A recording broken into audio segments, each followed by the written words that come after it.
You ever have one of those nights where the universe just decides it's your turn to get steamrolled? Yeah, that was me camping on my own damn ranch by the lake, just trying to hang on to a sliver of the life I used to have with Emily. 10 years I've owned this land. And now I'm being told by some over-caffeinated power-hungry HOA president that I'm a trespasser on my own property. I mean, the gall of it right there. I was minding my own business, maybe nursing a cheap beer or two under the cottonwoods, feeling like Emily might walk out of the darkness and plop down beside me any second, when suddenly here come the sirens, red and blue lights cutting through the night, bouncing off the lake like we're in some low-budget cop show, and behind those lights none other than Patricia Ellison herself, strutting in like she's the queen of suburbia, heels sinking into my land as if the dirt owes her an apology. You see, officer, that's him. She jabbed her finger in my direction, chin high, voice all righteous fury. Like I'd been running an illegal moonshine operation out here instead of just remembering my wife by the fire. And poor Deputy Brian Guy's got a heart, but he's stuck between childhood fishing memories with me and whatever career opportunities Patty's dangling in front of him. I wanted to laugh, but I was too damn mad. I reached for my land papers, edges soft from years, in my pocket, and all but threw them at Brian. You know me, man, 10 years. I've got the deeds, the taxes, all of it. This is my lake, Patty.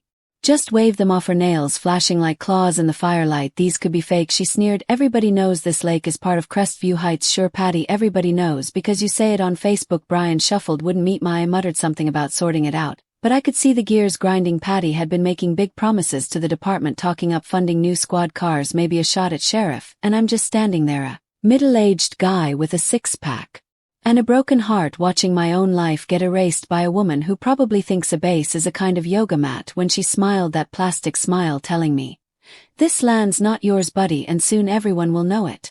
I felt something break loose inside me, Emily's voice in my head, "Protect what we built, Dan, you know what I mean." Driving away that night, her face in my rear view, I tried not to let it eat me alive, but then my phone buzzed, a number I didn't know. "Leave the lake or you'll lose more than land." Yeah, that happened. Suddenly I realized I was up against something bigger than petty neighborhood politics. Patty wasn't working alone, someone was out for blood, and they'd chosen my little piece of peace to settle their scores. I spent the rest of that night hunched over old land records, tax receipts, even the original survey maps, and then I saw it, one tiny word scribbled on a town map. Shared. My stomach dropped. Was this what Patty was banking on, some long-lost loophole that could wipe away my claim with a flick of HOA stationery? I needed answers, and there was only one person in town who knew every dirty secret buried under these fields: Evelyn Harper, who'd been around since before the first HOA sign went up.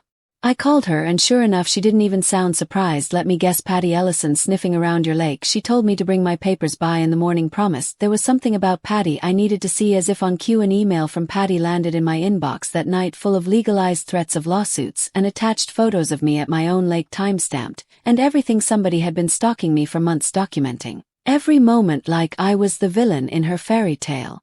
Next morning there's a knock at the door. Todd Brennan, one of Patty's Weasley board members. He's holding out an offer from the HOA sign over the lake, and they'll make this go away. "Yeah, sure, buddy." When I told him to pound sand, he didn't even try to hide his panic, just threatened to ruin me before scampering back to his car at Evelyn's. She handed me tea and a folder thick with old court documents. She told me about another family, the Garrisons, who'd lost everything to similar HOA games, phony water rights, mineral claims, property lines quietly redrawn. Patty's not even original, Evelyn said, handing me a faded photo. Patty, years younger, at a different lake, holding a canister with hazard symbols. That's when it clicked. This wasn't her first rodeo. I caught Todd outside the grocery store that afternoon. Guy looked like he'd seen a ghost. "She's dangerous, Dan," he whispered.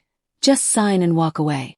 But instead I headed back to my place, and with Emily's memory urging me on, started installing cameras, decoys in the open, real ones, hidden where nobody would think to look. That night I watched the feeds like a hawk. Just after midnight, sure enough, someone crept down to the lake, HOA badge glinting under the moon, and poured something dark and nasty into the water. I could almost smell the chemicals through the screen. I took the footage straight to Brian, laid it all out, timestamps, faces, even Patty herself in the background. "Jesus, Dan," he said, eyes wide as the scale of it hit him. He promised to investigate, but I could see the guilt eating at him for getting played by Patty's career games. Still, I needed more, so I sent Patty a surrender letter claiming I'd give up just to set the hook, while she bragged all over town, throwing herself a victory party. I was gathering witness statements, building a timeline, documenting every stupid, arrogant thing she posted online. The day of reckoning came fast.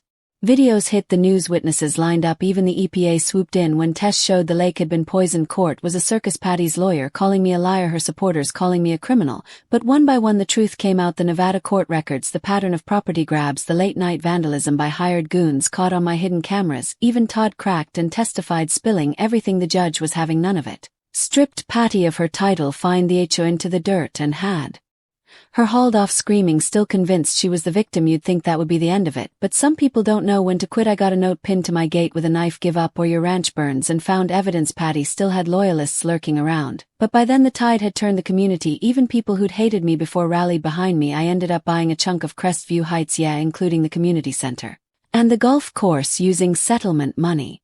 Emily made me save for something important. That was the final twist. I walked into a meeting, pulled out the deed, and called for a new HOA election right then, and their faces went pale, jaws dropped. Patty, watching from the courthouse steps, almost fell on her designer heels. We threw a party by the lake that night. The water, slowly healing, reflected the bonfire, and the laughter, real laughter, not the forced kind you hear at HOA mixers. For the first time in years, I felt Emily beside me, her promise echoing in my chest. This lake's our home, Dan. Don't let anyone take it. Turns out sometimes the little guy can win if he's stubborn enough and lucky enough to have the right people in his corner. Right as the party wound down, a woman from another township, folder of evidence in hand, eyes tired but hopeful, asked if I'd help them fight their own HO nightmare. Part of me wanted to say no, just enjoy my victory in my lake, but then I thought about Emily and I couldn't walk away. So here's my question for you: when is enough enough? How far should a person